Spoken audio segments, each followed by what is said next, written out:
What if I told you that rock was not dead? What if I told you that bands like Black Crowes and Georgia Satellites and those bands you used to love in the 80s and early 90s when they do those classic rock anthems, John Cougar Mellencamp, what was it, Hurt So Good and stuff. Remember those bands? You know how they don't have those bands anymore? Ah, wrong. Napalm's got one. It's called The New Roses. And I'm about to do my first reaction to them ever. I don't even know if I can handle this. In the YouTube reaction system, certain videos must be reacted to by highly trained specialists. Unfortunately, we only have this idiot.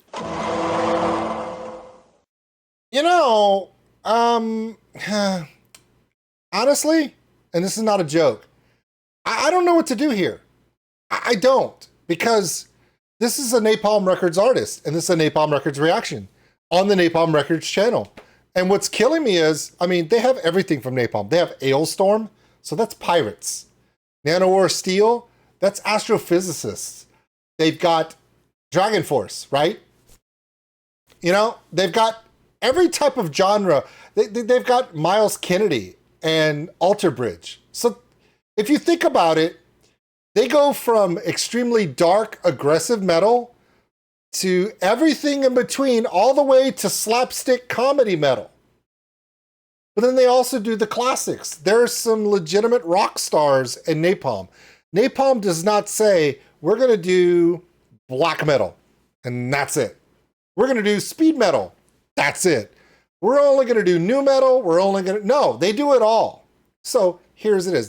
So I was like, one of you came up to me and said, hey, old school nerd. Okay, are you really an old school nerd? I was like, yes, I am. And they were like, okay, so listen up. You were alive in the 80s, right?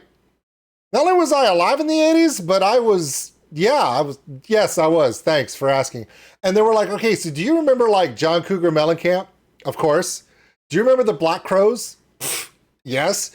Do you remember the Georgia Satellites? Holy crap, one of my favorite bands. I love blues, jazzy, rock and roll, southern groove style. Love Stevie Ray Vaughan, love Double Trouble. I loved all that southern blues rock. And it's something that was kind of, okay, those of you who don't know this, I want you to think about this. Glam metal and hair metal were not the only two genres of music that were killed by grunge. No. Also, that rock style, that southern, soulful kind of a southern rock, Austin City Limits groove rock vibe also was completely crushed by grunge. And then whatever was left and trying to survive, new metal came through and literally, that ended that altogether. So a lot of it disappeared, mainly from the scene. So we see bands like Kissing Dynamite and this band here, the New Roses, bringing back classic Americana rock, but doesn't necessarily mean they're from America. You have to understand that a lot of the influences of that southern rock explosion did come from blues and jazz and funk, but it also came from that Devil May Care punk vibe that came out of the UK and Europe in the late 70s. So what is going on? I have no idea, but somebody said I had to check this out because they said, of all the people out there, I'm old enough to appreciate it. And I went, what the hell does that mean? My name is Old School Nerd. This is the New Roses presented by Napalm Records. It's 4 minutes, 38 seconds. I have no idea. I don't, am I ready for this? Let's find out.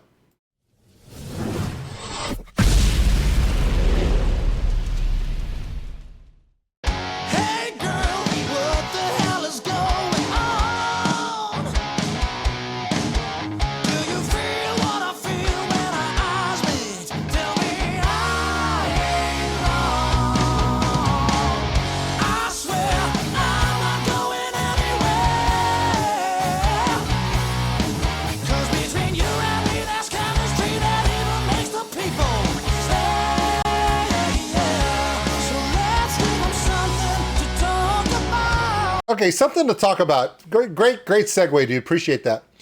Have you guys ever seen me do one of these crazy new metal or metalcore or progressive metal, these crazy artists that do like they do all this layering. And I make the reference to Four on the Floor. Like they do like a syncopated rhythm or some kind of dynamic flow. It's not your traditional four on the floor.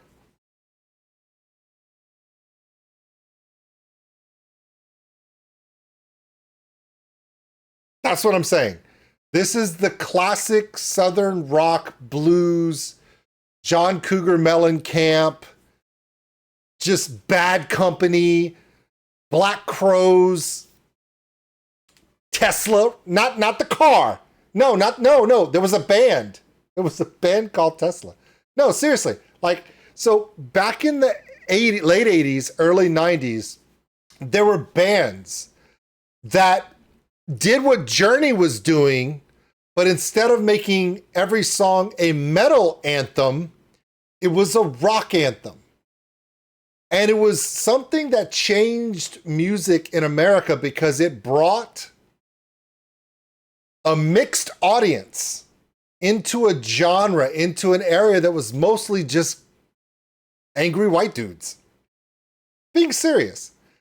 And so you started seeing more and more bands not just make songs about it's so hard to be me or to be a guy or the rough tumbles of living on the farm or in the city or whatever, and started making music to everybody.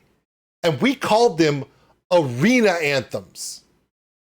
Aerosmith did this like their whole damn career. Like Aerosmith did that whole beginning in the 70s where there was a lot of drugs being involved. Don't lie, you know they were. And then they bust out with anthems, stuff that played on the radio that everybody equated. Like everybody. So as an old school nerd, that music has kind of disappeared. The only person that really does anthem music that is not specific to an artist in the mainstream is really one person. And because she's the only person doing it, she just sold out the Louisiana Superdome 3 straight nights this weekend. Yeah. Taylor Swift's formula of simple music, simple messaging, storytelling, and just making it accessible to half of the population of the freaking planet kind of works out for her. Sometimes you don't have to write a Rush song.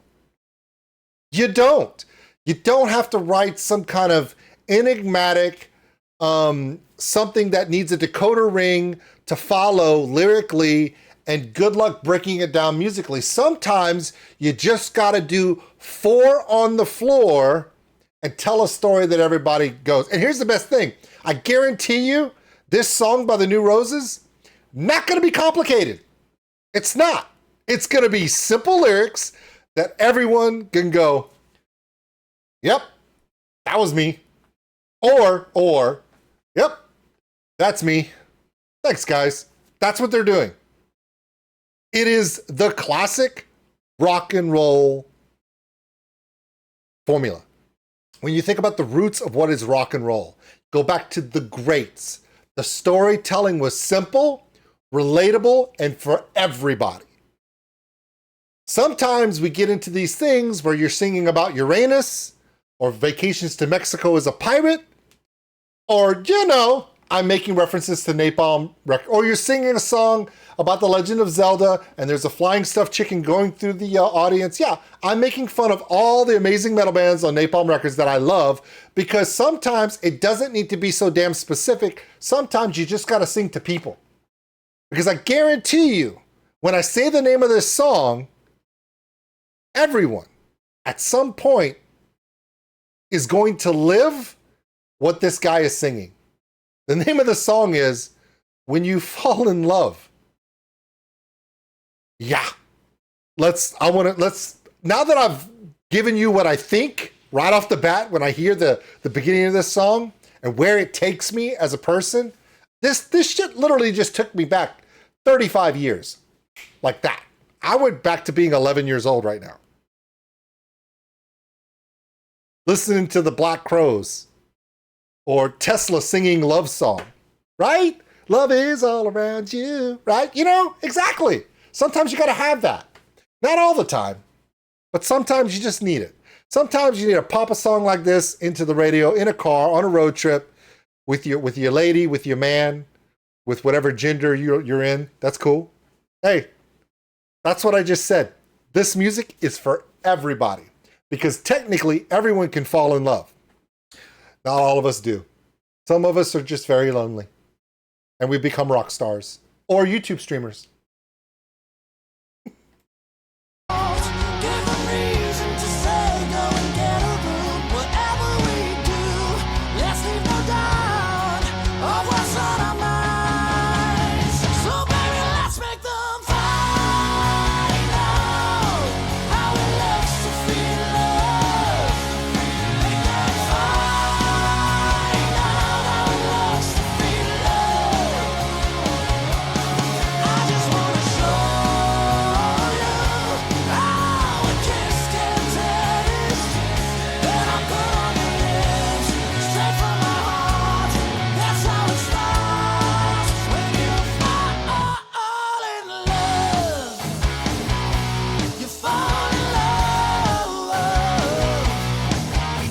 Dun, dun, dun, dun, dun, dun, dun, dun, dun.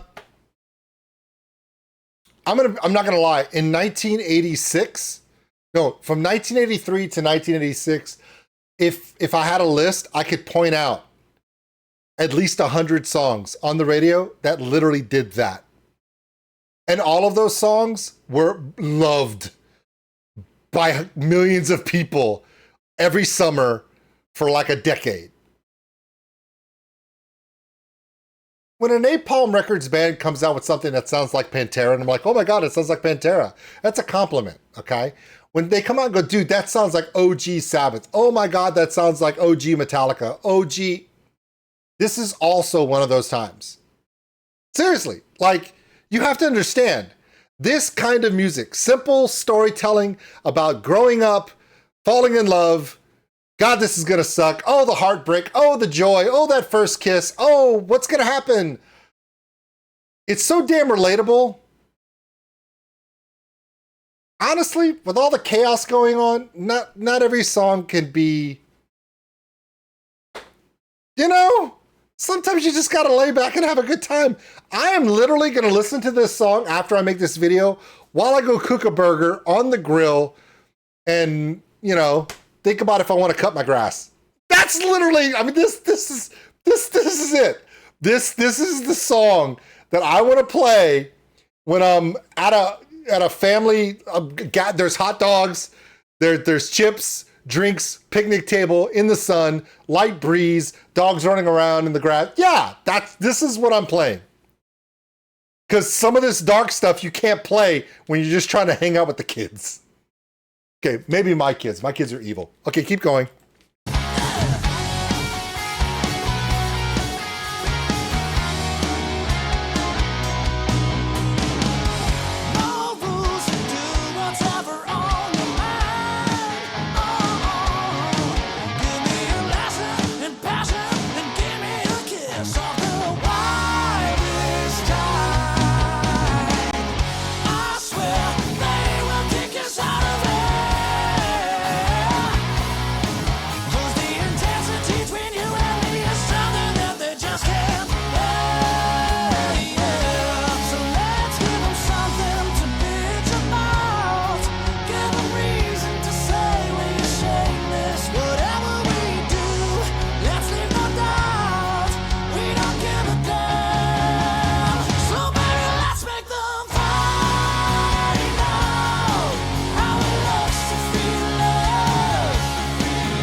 Okay, so here's the thing.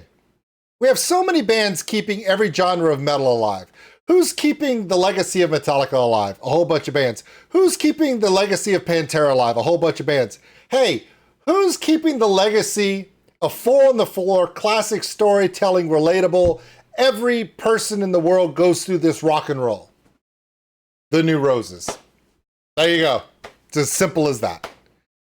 Tesla, Aerosmith, Counting Crows. I mean, come on, this is... I'm literally in 1985 right now. I'm like, what the...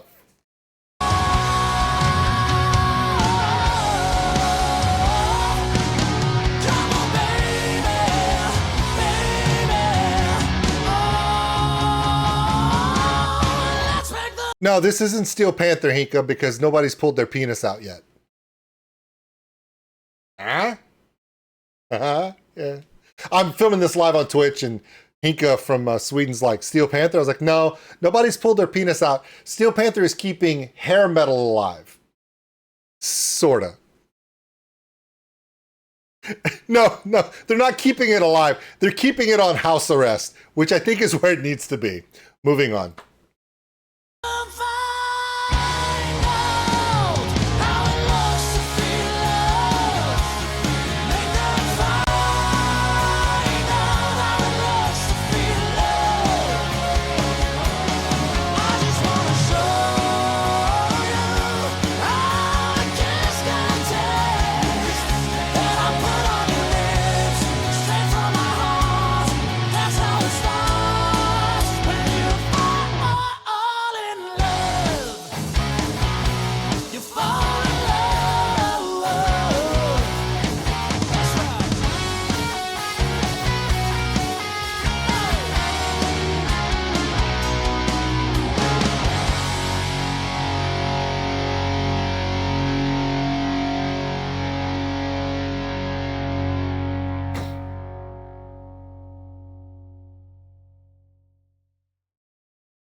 Okay, because I was like, it got really quiet. I was like, where's the Napalm tag? And I was like,